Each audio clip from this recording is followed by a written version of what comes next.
Hi, I'm Jasmine France, Senior Associate Editor for CNET.com, and I'm here today with the Creative ZEN X-Fi.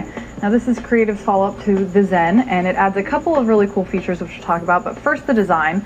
It's a fairly sleek design. One thing that we don't like about it is it's plastic rather than metal, but we'll kind of forgive that, and I'll explain why later. It's just got a silver back and then a black front. Now at first the controls might seem a little bit confusing because there's actually a 9-digit control pad on the front here. Now you don't really use the 4 outer keys right away. What that allows Creative to do is have add-on apps that might need a 9-digit keypad in the future. Really you're just using the 5 main controls, the directional controls, which is pretty easy to get the hang of once you know what you're doing. You also have a play pause button, a shortcut button, a back button, and a contextual menu button here. On the side there's a standard mini USB and a 3.5mm headphone jack.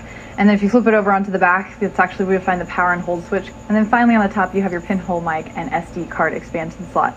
Another thing that adds value are these new in-ear Creative headphones that they're including with the 16GB and 32GB versions of the player. Now these would be a $50 value if sold separately, so we really like that.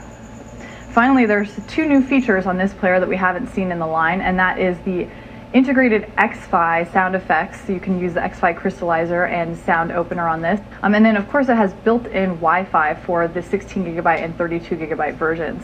Now the reason we're willing to forgive the kind of cheap feeling construction is because this player is an incredible value. The 16GB version runs for $199 and the 32GB version for $279. There's also an 8GB version without the Wi-Fi for $149, but you're getting a ton of features in a pretty compact package at a great price point. So, we can kind of forgive the lack of metal.